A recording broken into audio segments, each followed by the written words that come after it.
Olá, sejam todos bem-vindos ao Band Entrevista.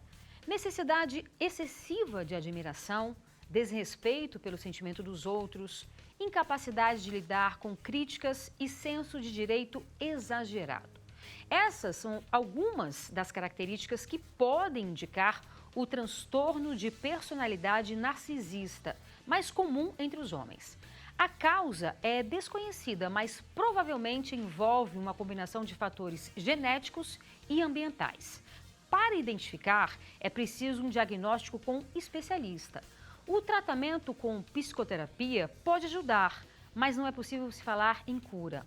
E para falar sobre esse assunto, nós convidamos o psicólogo e neuropsicólogo Dr. Rodolfo Castro. Rodolfo, muitíssimo obrigada pela sua participação aqui, viu? Obrigado a você pelo convite. Olha só, é impressão minha ou atualmente esse assunto está sendo muito mais falado? Não é impressão, esse assunto está sendo cada vez mais falado. O advento da internet, das redes sociais, do compartilhamento de informações tem gerado as pessoas a falarem um pouco mais sobre as suas questões íntimas, pessoais, dentro de suas casas e do que elas estão vivendo. E encontrando assim um respaldo entre os seus amigos, colegas, profissionais. As redes sociais hoje trouxeram profissionais para dentro da sua casa. E isso faz com que também as pessoas tenham mais conhecimento do que está acontecendo com elas. A gente disse aqui que, na verdade, é preciso um especialista, né? Para você poder, eu não sei se seria fechar um diagnóstico ou poder realmente bater um martelo se a pessoa tem esse transtorno. Mas é possível ter indícios ou eu saber se eu estou me relacionando com uma pessoa que tem esse transtorno? Sim. É preciso sim um diagnóstico, nós estamos falando de um transtorno, né?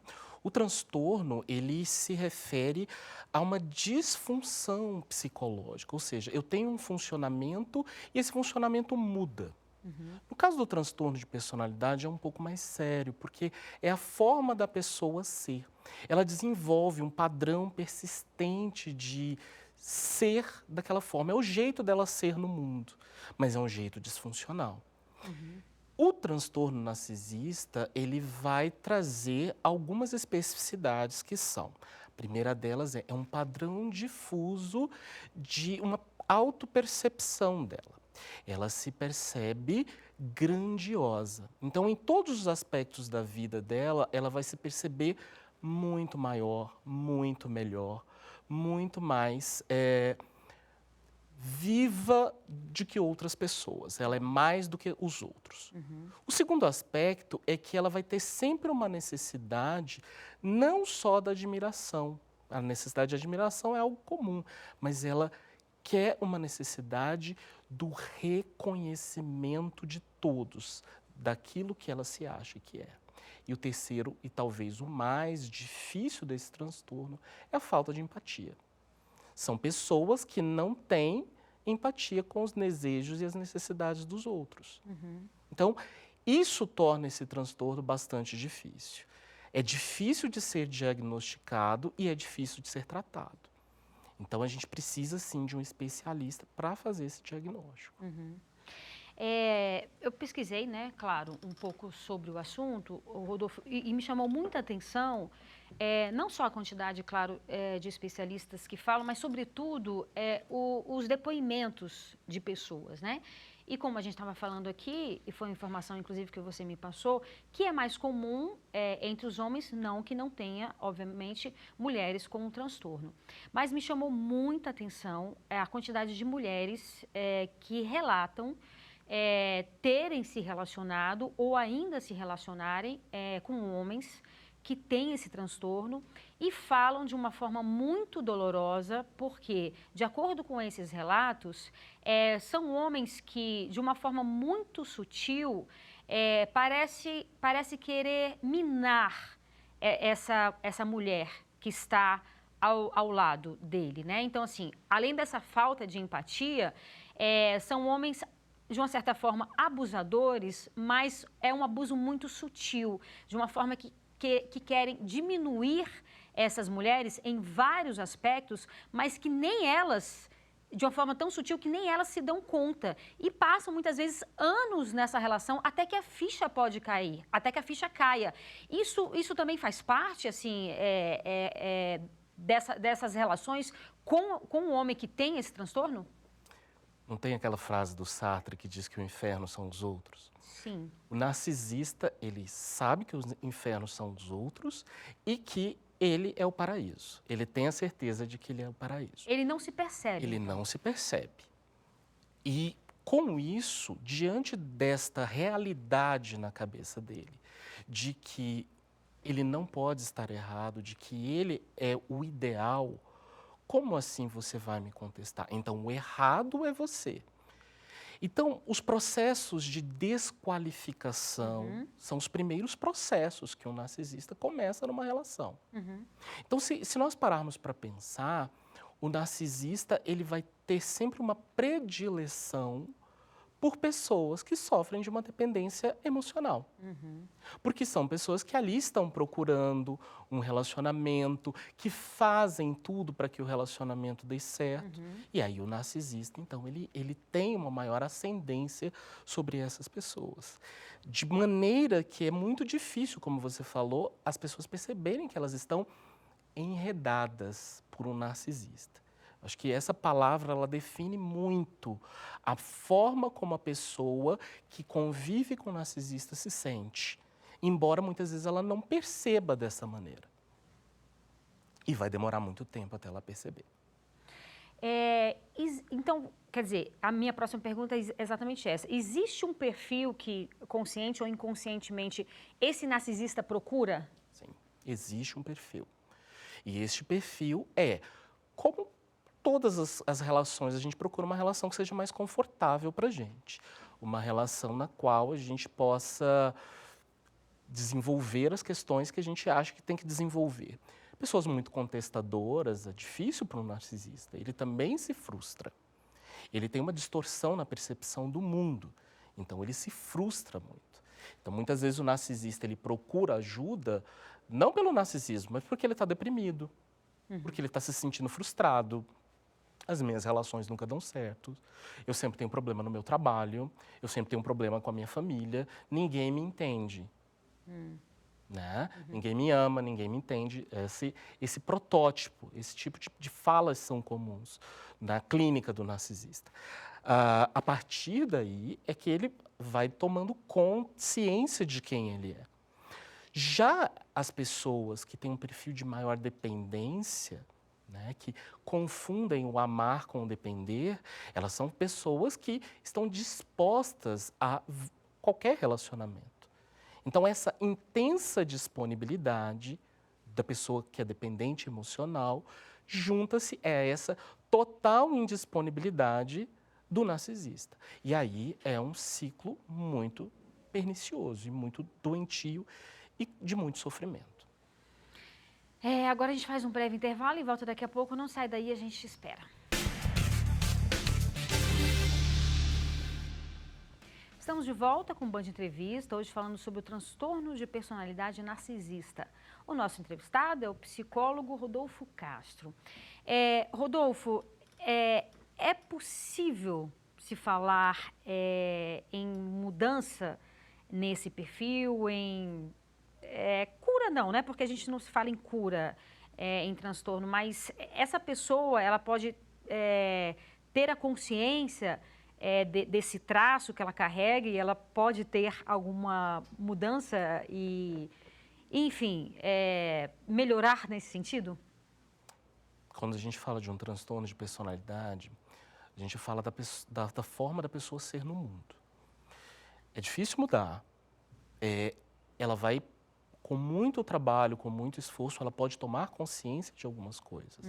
Ela pode, inclusive, fazer alguns treinos. E a psicoterapia ela vai muito nessa área.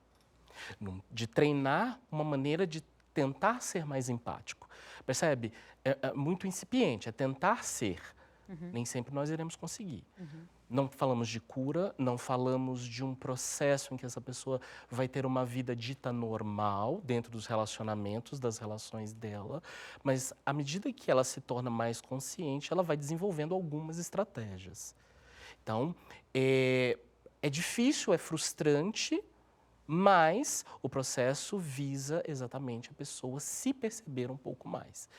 Também é fundamental que o tratamento também seja direcionado às pessoas que estão no entorno dessa pessoa com transtorno narcisista. Afinal de contas, elas sofrem muito. Então, elas têm que entender e perceber com quem elas estão do lado, para que elas também não se sintam vulneráveis, sofram e desenvolvam outros transtornos também. Então, eu estava, como eu te disse, né? Estava lendo alguns depoimentos e alguns especialistas chegam a ser radicais, assim, a ponto de dizer que uma vez que você percebe, o ideal é ter contato zero, porque são pessoas que fazem muito mal mesmo, como você bem disse, que não têm empatia e chegam. É claro que é algo muito novo, né? Que está sendo. Freud já trouxe um pouco disso, né, com uma correlação com o mito de Narciso e que, segundo Freud, seria alguma coisa da infância e tal. Mas, claro que o que Freud trouxe foram estudos que, ao longo dos anos, né, foram se aprofundando, enfim. Mas tem alguma coisa a ver também com a criação? Pode ter alguma coisa a ver com a criação? Ou é um traço realmente de personalidade, de caráter? Não, a gente não fala em caráter, porque senão a gente entra num processo de juízo de valor. Tá. A gente fala sim, é um transtorno que vai sendo criado. Existe um ponto muito importante em todos os transtornos de personalidade, mas sobretudo no transtorno de personalidade narcisista.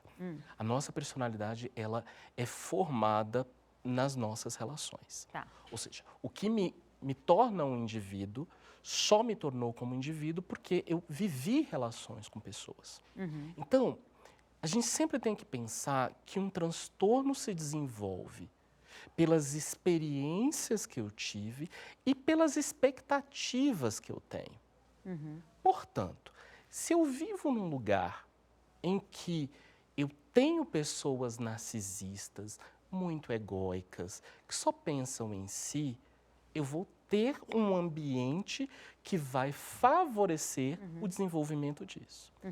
Se nos meus genes eu carrego os aspectos genéticos para isso, eu vou juntar, então, o útil ao agradável. Então, sim, existem questões ambientais. A forma como nós somos tratados, mas, sobretudo, a expectativa que nós temos dentro das nossas vivências se correlacionam diretamente com esse transtorno.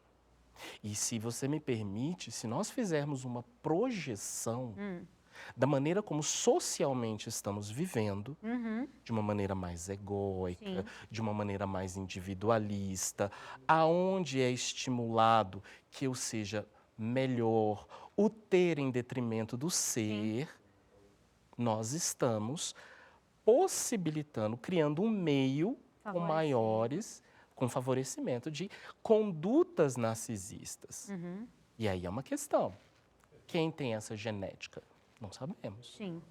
Então, é importante pensarmos. Daí, um grande estudioso, o Zygmunt Bauman, Claro. ele Amores vai líquidos. falar exatamente sobre isso. Sim. Sobre a maneira como nós estamos constituindo as nossas relações. Então, a gente, se pensarmos a partir dessa ótica, nós temos que fazer um processo de intervenção nas nossas relações urgentemente.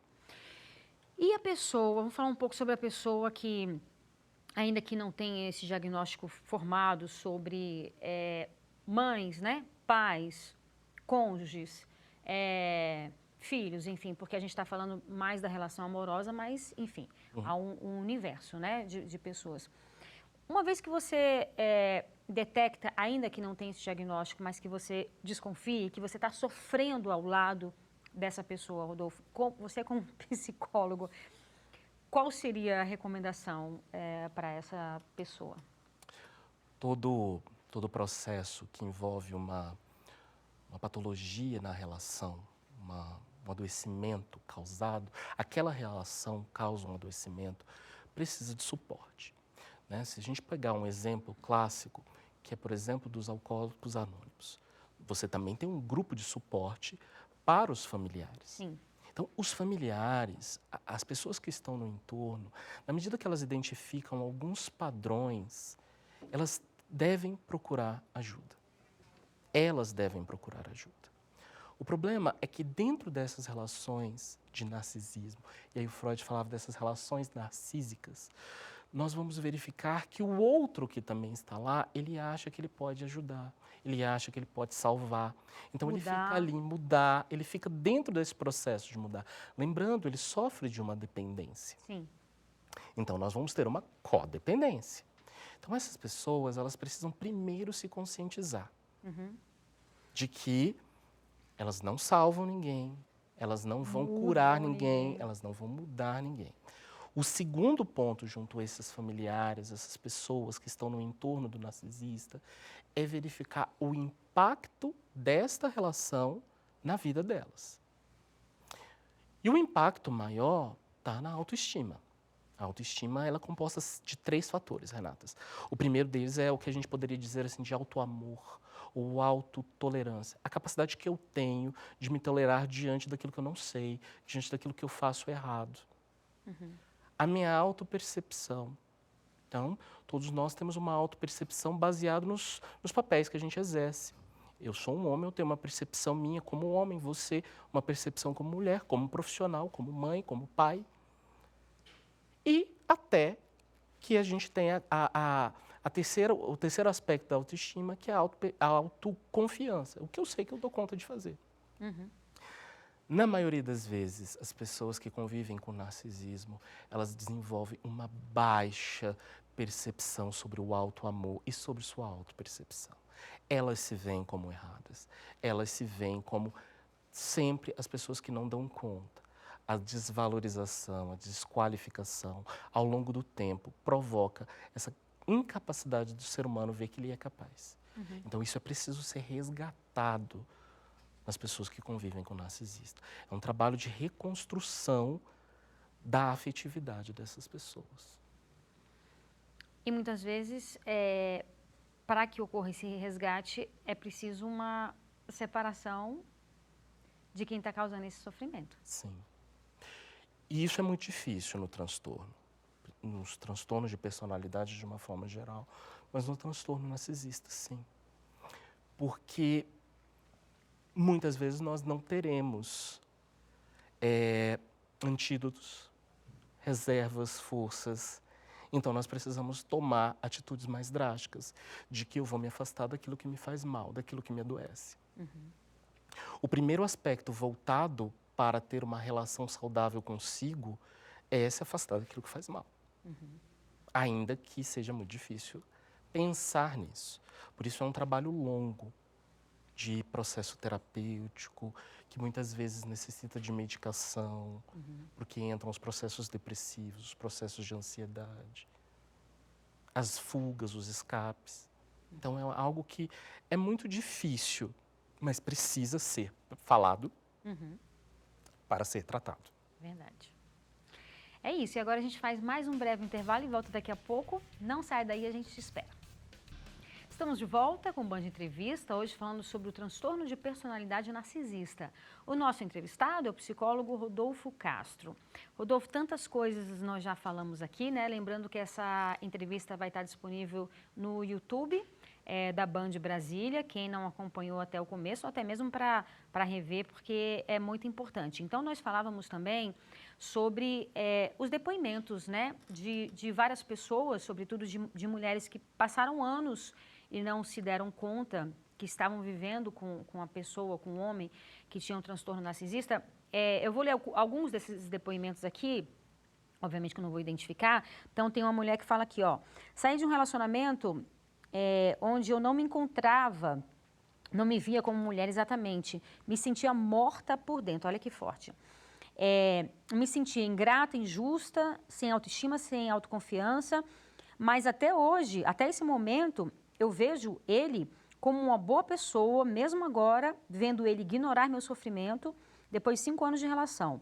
Sempre quis me convencer que eu era desonesta, mentirosa, achava que a manipulação dele era um cuidado, um zelo com a minha imagem.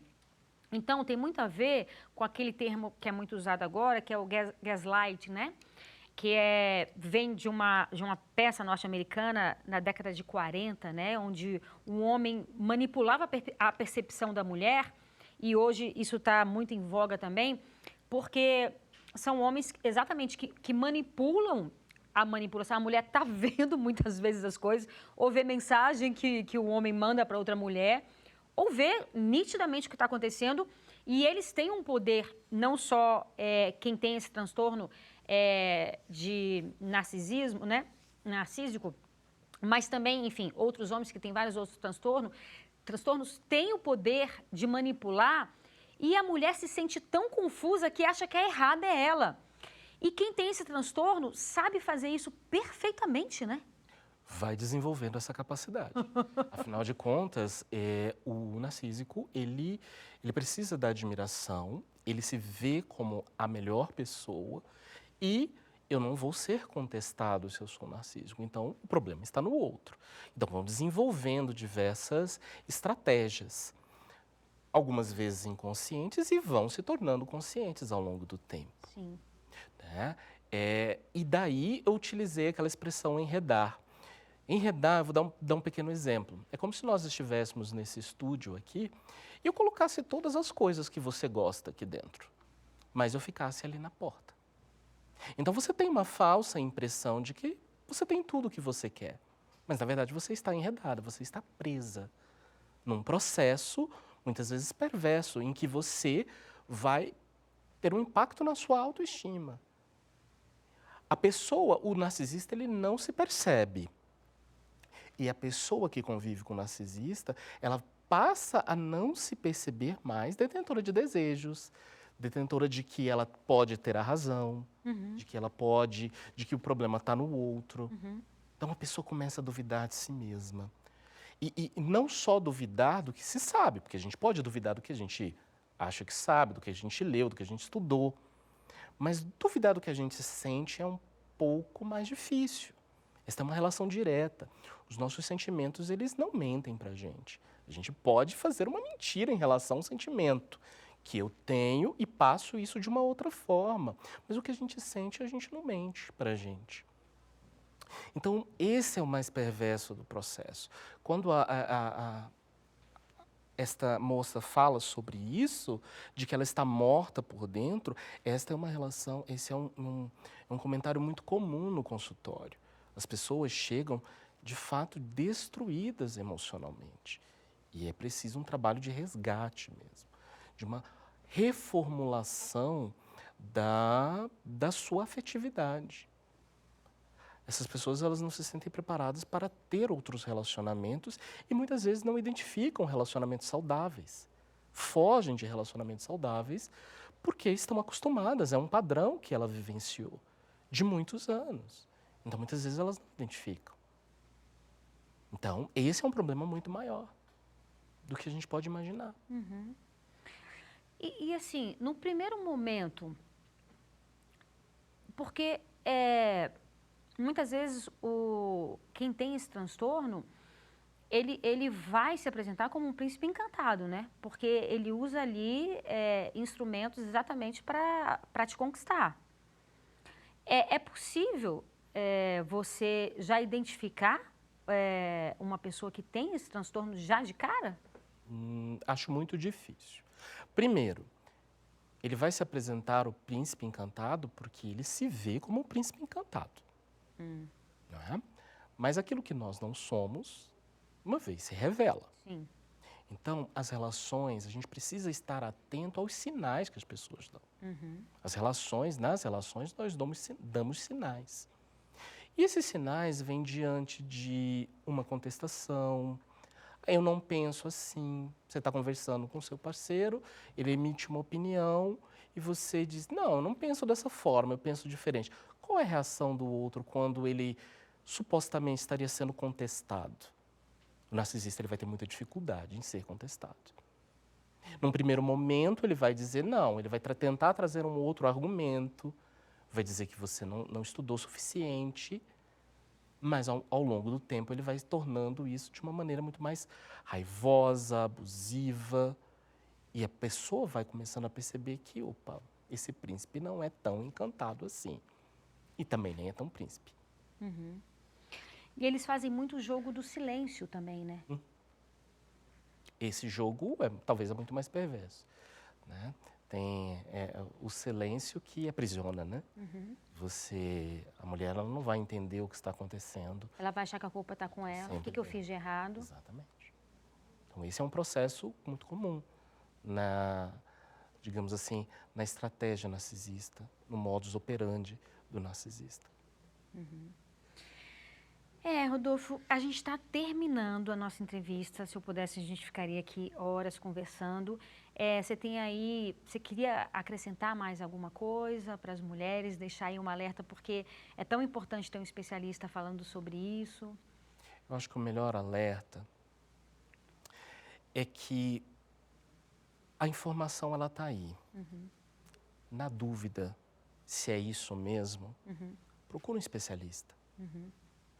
O especialista, ele pode dizer. Então, a informação ela está a serviço de todos, ela está aí, a internet, existem vários perfis. Na dúvida, se você sente que isso possa estar acontecendo com você, procure um especialista. Ele vai te ajudar a verificar se de fato é, se de fato não é. Às vezes as pessoas colocam a própria experiência e, por acharem, por muitas vezes não terem entendido, procure um especialista, é importante. Porque se a pessoa de fato estiver convivendo com uma pessoa com transtorno de personalidade narcisista, ela vai precisar de ajuda para ganhar força, desenvolver estratégias. Não são estratégias fáceis de serem desenvolvidas. E por isso, ela vai precisar de ajuda. Tá bom. Muitíssimo obrigada pelos seus esclarecimentos, pelo seu tempo aqui com a gente, viu? Agradeço. Obrigada mesmo, viu? Obrigado a você. É isso, o Band Entrevista fica por aqui. Muito obrigada pela sua companhia. Aproveite seu fim de semana e até sábado que vem. Beijo. Tchau, tchau.